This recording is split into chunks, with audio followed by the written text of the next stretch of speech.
All right, we are back for another episode of Beyond Barriers. Beyond Barriers is a podcast hosted by Wally, and our conversations are focused with leaders and community evangelists about the challenges of navigating an effective accessibility strategy. Guests get to share their journey of successes and setbacks with a primary focus of how they've overcome issues that could have otherwise ended their journey or the company's journey in accessibility. My name is Brian Gavin. I'm the co-founder of Wally, and I'm delighted today to be joined by Donna Bungard. Donna, thank you so much for joining us today. Thank you for having me, Brian. It's really fun to be here. We have a pretty epic, beautiful day, and we're also going to have a pretty amazing conversation.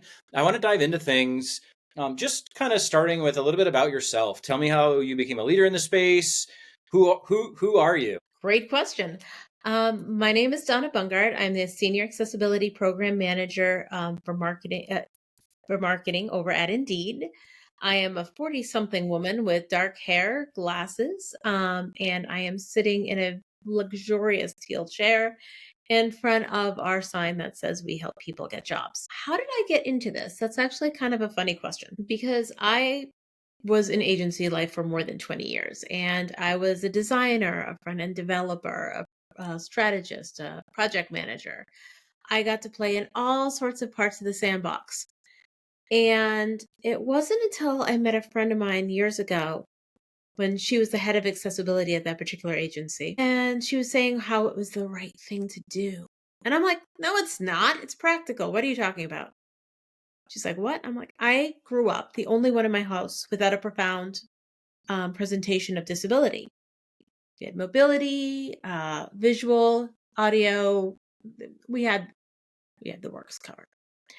And in doing so, I grew up as well, what everybody else is starting to hear about disability just being normal. It was everyday life. It was just part of our, a character trait, part of our existence.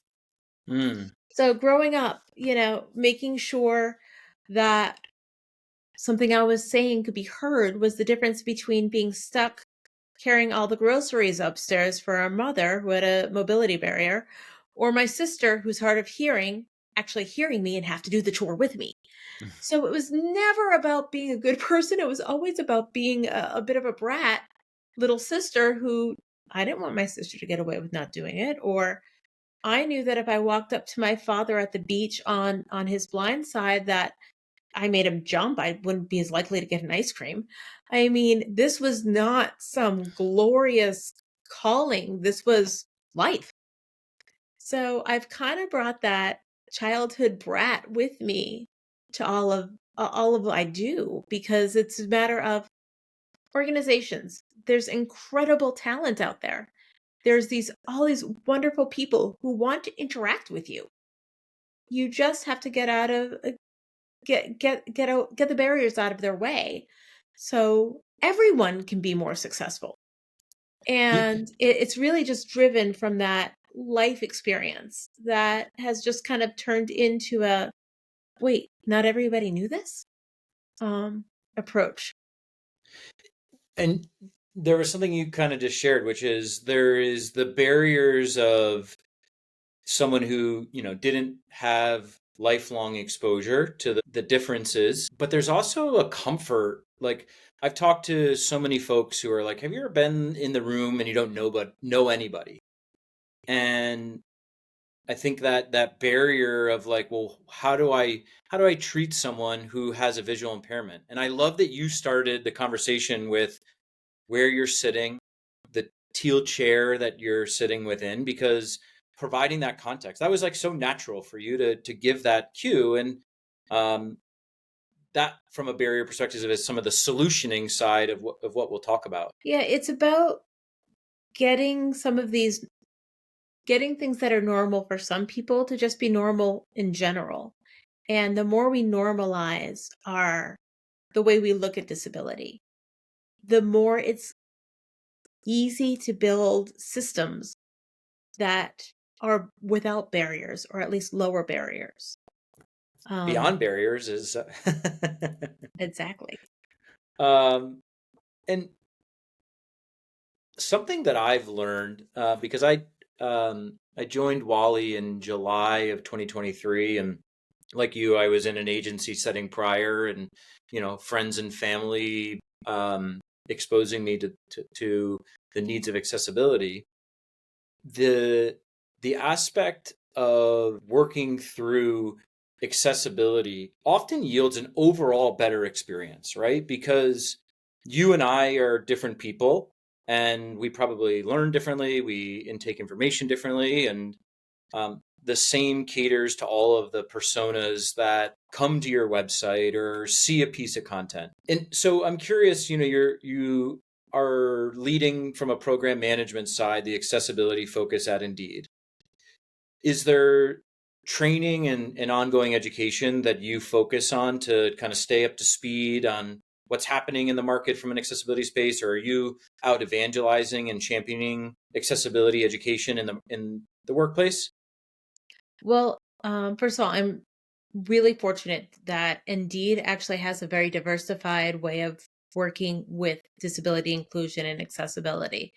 So, Hmm. in my role internally, I evangelize everyone having some basic training on what is disability, just because I find that, well, we can't hold somebody accountable for not considering a user experience they didn't ever weren't exposed to its existence.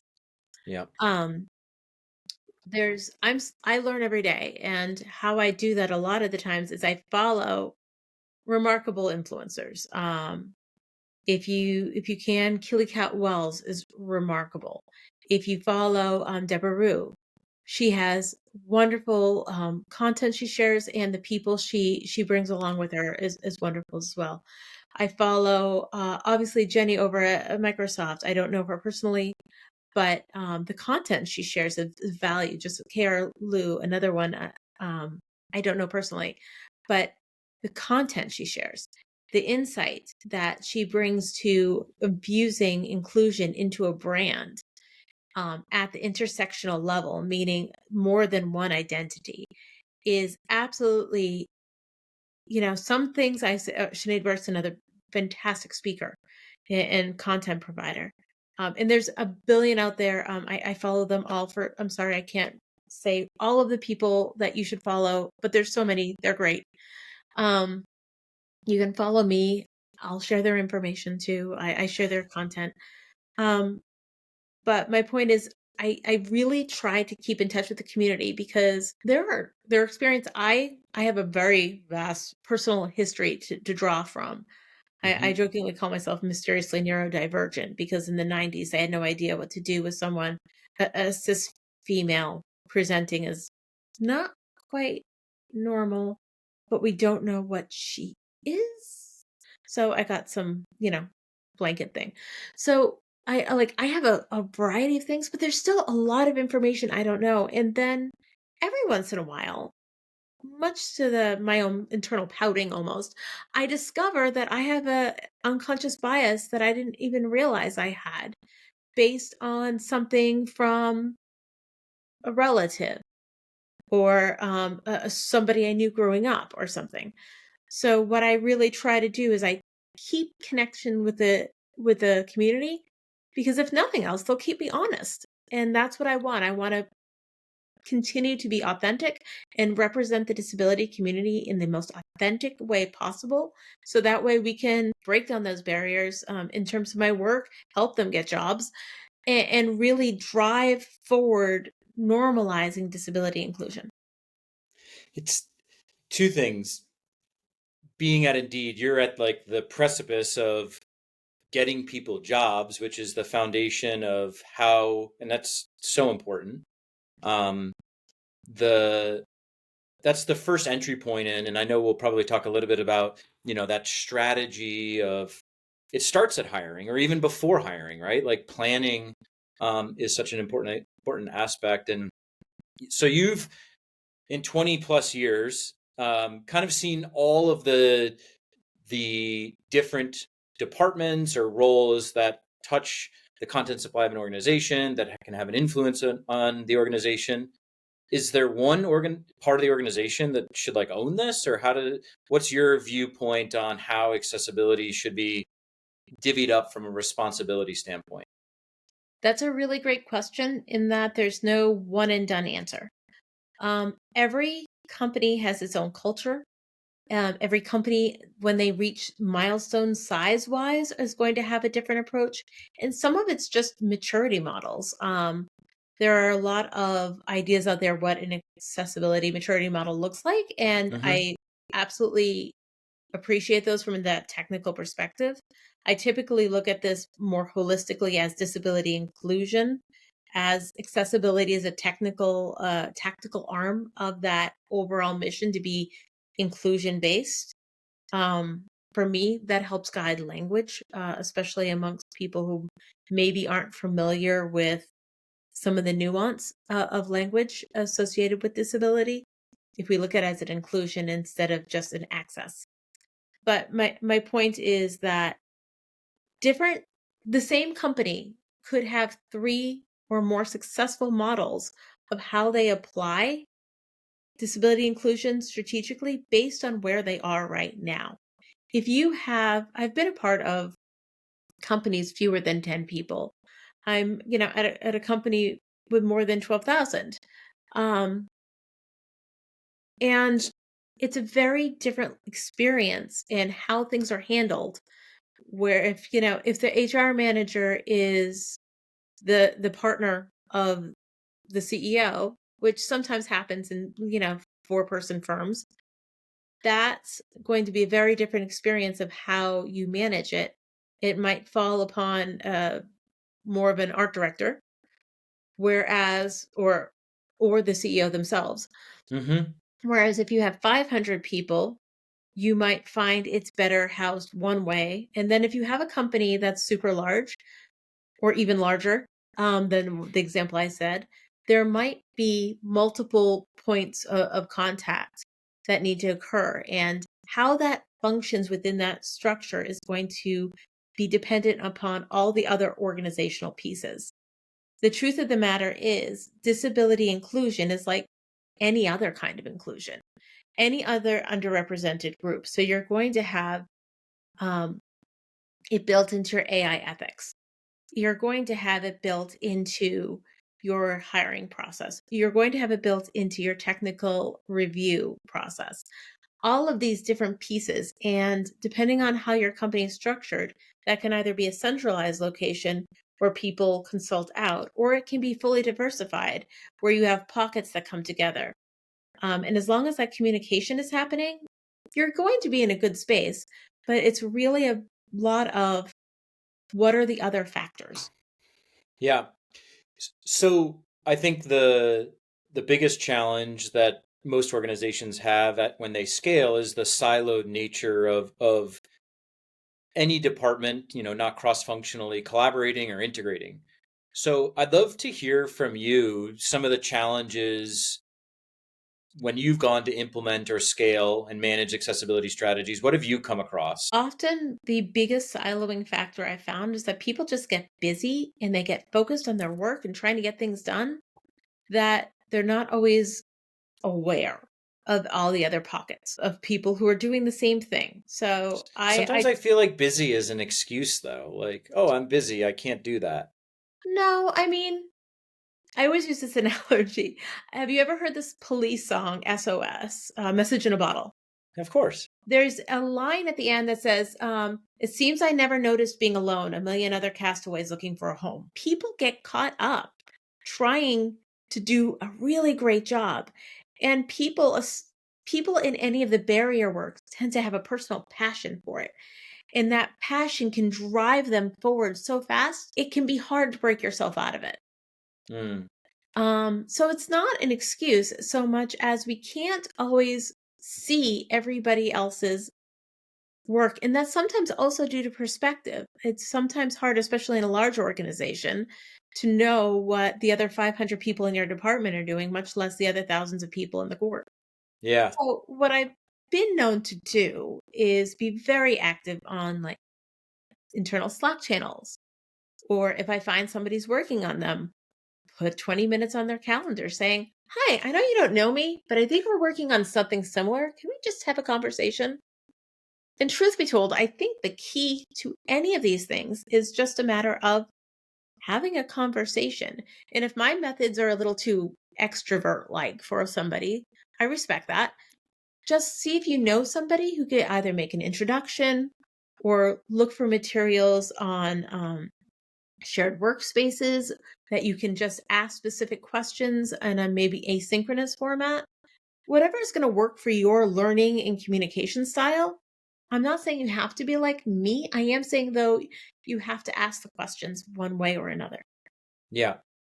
I mean, I'm a very curious person and I love being asked direct questions, but like you said, it's like, oh, well, maybe someone's a little bit more introverted and they want to have a space that's a wiki or a confluence to go and read and educate first, but we all have that responsibility to ask those questions. Yeah, I'm and it's a matter of also just to make note, when I say introverted, it's not necessarily reticent to having the communication. It's that some of the most brilliant minds I know are extremely introverted, but it's also because they take time to think through all the possibilities before they want to give that answer. hmm, And sometimes you need to make sure we have the space for them to respect their thought process as much as I want you to respect me being, "Hi, have you met me?" As much as I want you to respect that, I also want to respect the fact that somebody might be, "I need a minute to think.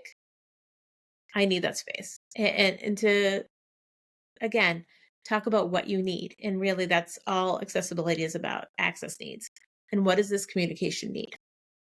yeah, I mean, some of the best advice I ever got from a manager was, hey, just wait 10 seconds because I need to internalize and process things.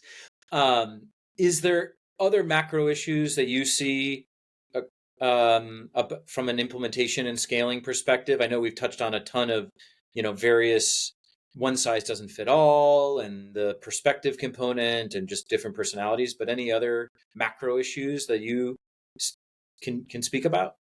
I really think that it's, I touched a little bit about a basic education on how to talk about disability. Because if people are afraid of getting it wrong, they're not necessarily, I mean, I know I'm gonna get it wrong sometimes, and people are gonna correct me, and that's okay. I will learn from it. I won't Yeah. like the fact that I will feel sad or embarrassed, but I will also just say, "Okay, cool. I know next time," and move on. That fear, though, stops a lot of people from asking the questions that are required. So if we can create spaces where people can ask questions or be given information so they don't feel awkward asking those questions, Hmm. that's fine. And if you learn something and realize, oh man, I did something bad. Okay, you did. No, you know, let's keep going. And the other thing I see a lot, especially in social medias, is that individuals who are well meaning are not understanding that disability is just another underrepresented group. It's actually the largest out there. So if you're not comfortable saying something about another underrepresented group, maybe we can't say it about disability either. And that's something I see at scale in the wider business community, Hmm. that sometimes individuals just forget that and they ask questions that are very inappropriate, or try to put people on the spot unintentionally. Like they don't try, but their curiosity gets the best of them. So giving them the tools proactively to have those meaningful conversations is really, really important to be able to apply inclusive behaviors and therefore accessibility at scale. So I love the holistic view that you're speaking about and that Indeed embodies. Can you dive a little bit deeper into some of the strategic planning and where the education or the onset of inclusion starts at Indeed? Um, well, a lot of it comes from leadership. They are very much committed to demonstrating, as much as they can. Hmm. And as I said, there's always learning at every level. And I respect the fact that, even in my short time, they've learned some new things and they've made a few changes based on what they learned. It wasn't a big dramatic, oh my gosh, it was, oh, okay, let's change it then.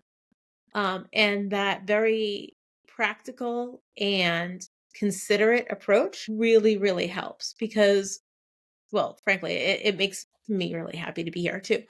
But at the same time, it also means that there's a spirit of learning, and then other people are encouraging, more, because in a lot of organizations I've been within the past, that you've got a lot of bottom up momentum for accessibility. And without that support from the top to make space for the conversations you need to get that through, it can get a little bottlenecked. And it doesn't stop happening, but it can't happen at the same speed or scale. You were talking to me before we got started today that it was a little, it starts at the hiring or even before hiring. So walk me kind of, can you, if I'm Yes. jogging your memory, yeah, walk me through that part of the hiring culture or how you hire.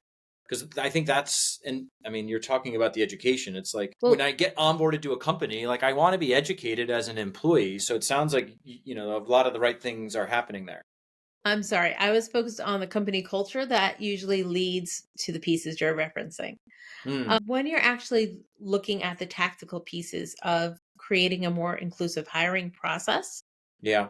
and allowing for more people with disabilities to have an equitable chance at having the role, a couple of things should happen. First, there's a reason we're focused on skills first hiring at Indeed. It's because it cuts through a lot of the bias. It's an easy way to get right past a lot of the things that can catch people up. The other part is to always rethink what you've always done. And that means looking at your job descriptions. Do you have a must lift 15 pounds? In most cases, most desk roles may not need to do that. Are you saying must be a strong communicator? Well, does that mean talking like we're speaking right now? Or are there other communication methods that they can still be strong? Just because someone's nonverbal does not mean they're not a strong communicator. They just may choose to do so in a different way. Hmm. Are phone screenings a part of your standard process? Well, you're cutting out people who are hard of hearing, deaf, nonverbal. There's a lot of screening out happening just through our older processes. And when you're posting job descriptions or putting up a company page or showing your own web page, are you talking about or showing images of people with disabilities just doing their job? In our world, Brian, I think we can all say that we've done our work when we see more commercials of people with disabilities buying socks or having to, wake up early to go, make a birthday cake for somebody or something really mundane, Hmm. because that's what the life of living with disability is just life. So that same normality needs to be brought into our marketing, into our web presence, into our conversations about disability, and not as a highlight, but another character trait, as much as me saying I'm a 40 something woman with dark hair and glasses. Yeah, I mean, well, two things. One, with some of the inclusiveness not always being, you can't, visualize everyone's different ability level is it's an extension of personalization, right? And to the extent that your audience, these are all, and like it's, I don't know, I'm having like this epiphany while you're talking because any organization that's effective at making any level of change, you have organizational buy-in from the executive team and the education. Like these just seem like good principles of running an effective business, and inclusivity, and to the point of being accessible. Well, so many brands that we talk to all the time, they're aware that this user base or this persona is already coming to their website and is already trying to buy their product or experience their service, but it's like, well, we can't prioritize it, and it's somewhat of an excuse. So technology is going to disrupt us in a big way, right? I'm curious, what are the disruptions coming to accessibility from your viewpoint? I have to say AI.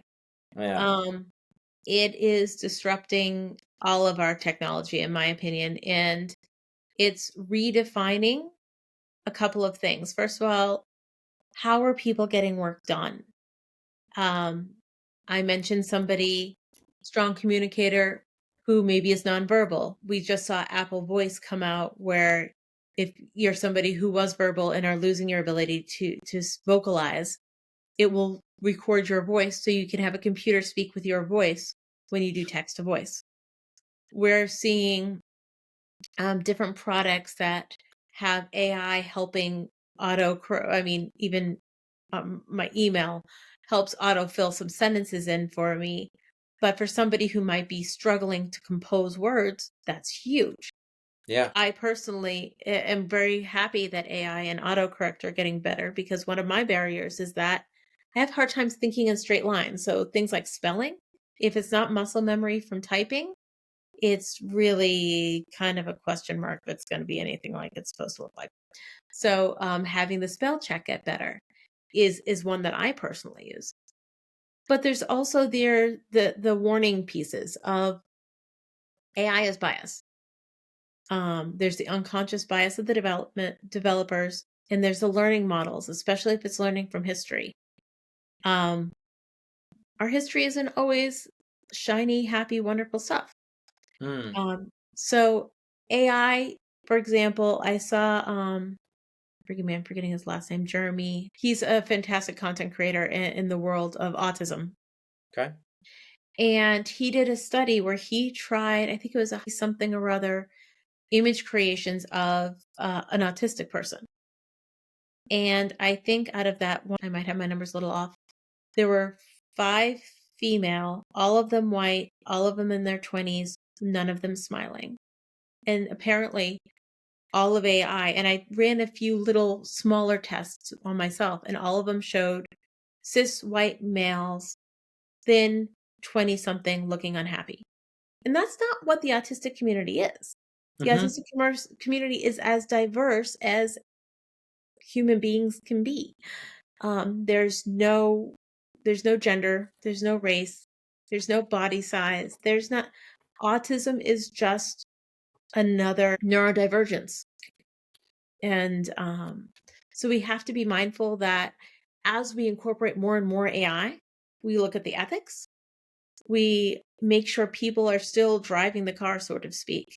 Yeah. And making that conscious decision to improve it. And I'm not saying it won't get there, but right now, at the exponential speed of adoption, we have to both be really excited and also make sure that we're still running the ship. One thing I wanted to ask, and I'm curious of your perspective here. So AI coming into the forefront of accessibility. I love that you framed it as changing how people get their jobs done, because it's changed how I get my job done, and some of the things and solutions that you've recommended have made my life so much easier, and people around the world. Two things, and I'm just going to go off on a tangent. I was speaking to a gentleman in India, and he's like, "Well, we have 100 different states, and there's up to 23 different languages in each of the states of India, right? In the different cultures, It's and so fast. you have like 2,500 right in India, and then Indeed is a global company, obviously. Is somewhat of what we're seeing from an inclusion and accessibility standpoint as it relates to AI, taking what a super advanced data driven company like Indeed is, and taking that technology and that application that it's built its success on, and now having, by way of education and executive leadership, the ability to say, hey, we can actually apply this to yet another persona or yet another way, method of solutioning, and taking what it's already done. Sorry to be long-winded here, but it's like taking a discipline of being so technologically advanced and changing the way that people get their jobs done or people find jobs in just a better way. Yeah, Indeed has I'm not going to speak to the products because truth be told, I'm concerned. I would say it a little different. Yeah. Um, there's a fantastic, frankly, Indeed has spoken so much on AI. We've talked about ethical AI, how we're harnessing it for better matching, and we match people, job seekers, employers, and we try to help everyone get the best possible fit. And we're using all of the tools at our disposal to get that done more effectively, to shorten the time to hire, to create more equitable workforces, to inspire work well-being, and showing how work well-being helps people grow. We want, again, equity is obviously my focus in the role of disability inclusion. There's a lot out there. I absolutely recommend you follow it, because if when we start talking about how Indeed is using it, there's frankly people who have put out much more in-depth, wonderful content about that from Indeed that I'm going to be able to give you in the next couple of minutes. Cool. Well, Donna, we have amazingly eclipsed our 30-minute mark on our conversation. It sounds like we could probably do part two, but I always love the opportunity to kind of wrap up. And is there anything that you feel super passionate about reiterating or making sure that we get out on today's episode? Just the idea that accessibility is really just disability inclusion in action. So the more you can talk about disability, the more you're going to realize that everyone has a story, whether it be a temporary, whether it be a family member, whether it be a mysterious neurodivergence, something. Everybody has connection. And the more we can build on those human connections and the more we can share our stories, the more effective we're going to be creating accessible and universally accessible content. I couldn't have said it better, that it's all about being effective, which I'm sure everyone wants to be effective. And your knowledge sharing today has put a whole new perspective. I love these conversations because I get everyone who listens to Beyond Barriers gets to learn so much. And Donna, I want to say thank you very much for your time, for all the wisdom that you've shared, highlighting what Indeed is doing, which is so great. And thank you. Thank you so much for having me, Brian. This has been fantastic. I hope you have a great day. Thank you.